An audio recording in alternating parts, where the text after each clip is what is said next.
नमस्कार, बहुत स्वागत। ग्लोबल अड्डा देखना शुरू कर चुके हैं आप। दो बड़े बयान जिन्हें आज डिकोड करने की बहुत ज़्यादा ज़रूरत है। सबसे पहले तो एक बयान आया है नेटो चीफ की तरफ से। क्या वो बयान है, कैसे उसे देखा जाए और कैसे उसे डिकोड किया जाए? देखिए, नेटो चीफ का जो बयान है उसमें उन्होंने कहा है कि जो यूक्रेन का युद्ध है उसको लेकर पुतिन और प्राइम मिनिस्टर मोदी और प्रेसिडेंट ट्रम्प तीनों की आपस में बातचीत हुई है। ये एक अपने आप में चौंका देने वाला बयान था। इसके बाद ये लग रहा था कि शायद भारत इस मसले में कोई ना कोई बीच में कोई एक मध्यस्थता की भूमिका निभा रहा है। और जिस तरीके से प्रेजेंट किया गया उसके बाद भारत के विदेश मंत्रालय ने अब से कुछ देर पहले एक प्रेस कॉन्फ्रेंस की और बताया कि इन दावों में कोई भी सच्चाई नहीं है। अब इसके पीछे अंदर की कहानी क्या है? इसके पीछे अंदर की कहानी ये है कि डोनाल्ड ट्रंप और बेसिकली नाटो के जो चीफ हैं उन्होंने शायद ये एक शिगुफा छोड़ा था कि शायद अंदर खाने कोई बातचीत चल रही हो और वो उसमें एक थोड़ा सा क्रेडिट लेने की कोशिश करें। लेकिन भारत की तरफ से जब ये बयान आया कि नहीं, बातचीत कोई नहीं चल रही है, तो फिर एक तस्वीर साफ हो गई है कि भारत का मध्यस्थता में कोई रोल नहीं है।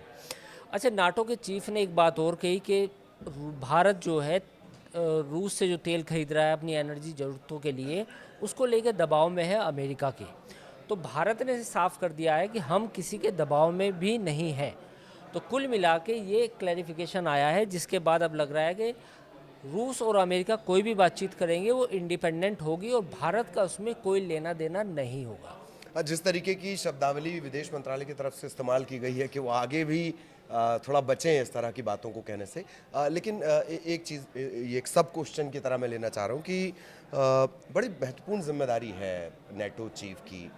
फिर वहाँ ऐसा इस तरह का बयान, शिगुफे जैसा बयान, और वो भी युद्ध के मामले पर। और शायद ये बेसिकली जो नाटो है और अमेरिका है, दोनों की एक सबसे बड़ी जो दिक्कत है वो ये है कि वो इस युद्ध को जल्दी ख़त्म करना चाहते हैं और वो हर हाल में चाहते हैं। तो वो कहीं ना कहीं कोई ना कोई जो भी उन्हें बात मिलती है उसके आधार पर वो एक नया दावा करते हैं। जैसे प्रेसिडेंट डोनाल्ड ट्रंप है, वो हमेशा कहते आए हैं कि पुतिन मेरे दोस्त हैं, युद्ध ख़त्म हो जाएगा, लेकिन वो आज तक युद्ध ख़त्म नहीं हुआ। जी। तो उसी तरह अब भारत को भी इसमें घसीटा गया।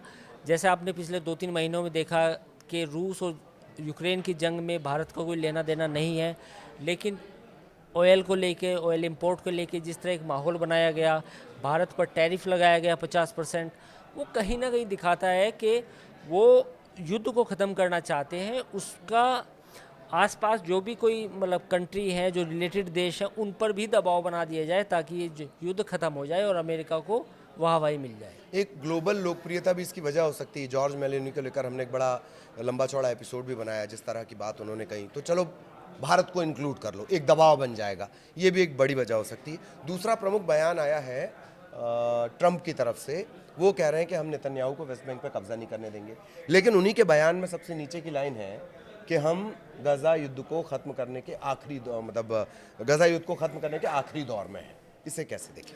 देखिए, ट्रंप ने बेसिकली 21 सूत्रीय कार्यक्रम सौंपा है।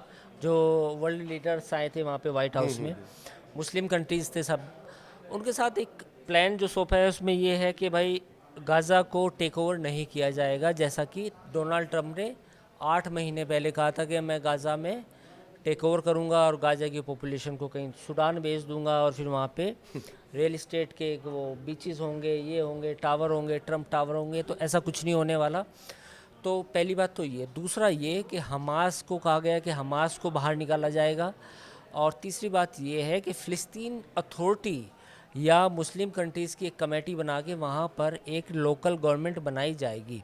तो कुल मिला के डोनाल्ड ट्रंप ने स्वीकार कर लिया है कि गाज़ा में गाज़ा के लोग रहेंगे, उनको बाहर नहीं निकाला जाएगा और ना ही गाज़ा को ध्वस्त करके कोई नई चीज़ बनाई जाएगी। तो कुल मिला के दो बातें साफ़ हुई हैं। एक तो गाज़ा को टेक ओवर, एनेक्सेशन नहीं होगा, इजराइल पूरी तरह कब्जा नहीं करेगा, ना ही अपने देश में मिलाएगा। तो कुल मिला के पहला अपडेट तो ये। दूसरा ये है कि वेस्ट बैंक में भी जिस तरह से इजराइल ने इंट्रूजन किया है, काफ़ी बड़ा इलाका अब इजराइल के कब्ज़े में भी है। तो ये कहीं ना कहीं लोगों के मन में था कि भाई क्या वेस्ट बैंक भी अब इजराइल का हिस्सा बन जाएगा। तो डोनाल्ड ट्रंप ने इस पर भी सफाई दी है। उन्होंने कहा कि वेस्ट बैंक जो है इजराइल का पार्ट नहीं होगा। तो ये दो थोड़ा सा शिफ्ट मुझे नज़र आ रहा है डोनाल्ड ट्रंप की बातों में। कि अगर गाज़ा और वेस्ट बैंक को वो अलग अलग रखते हैं, यानी कि फ़िलिस्तीन को के पास ही रहने देते हैं, तो फिर ये इज़राइल के लिए एक बड़ा झटका होगा। क्योंकि इज़राइल तो हमेशा यही कहता आया है कि गाज़ा को वहाँ की पॉपुलेशन को हटा दिया जाए और कहीं ना कहीं उसको एक बफर जोन बनाया जाए। वहीं वेस्ट बैंक के काफ़ी बड़ा हिस्सा इज़राइल टेक ओवर करना चाहता है, अपने कब्जे में करना चाहता है। तो इन दो महत्वपूर्ण अपडेट के बाद अब हमें लगता है कि शायद डोनाल्ड ट्रंप जो है मुस्लिम कंट्रीज़ के जो नेता हैं उनके दबाव में आए हैं। जी, एक लास्ट क्वेश्चन, इजराइल ने साबित किया है कि ज़रूरी नहीं कि वो हर हमले से पहले अमेरिका को बताए। एक दो बार डिस्कशन में आपने भी ये बात बहुत अच्छे से बताई है। क्या इजराइल ये चाहता है कि वो अपने जो भी वो डिसाइड करेगा उसमें वो आगे तक जाएगा?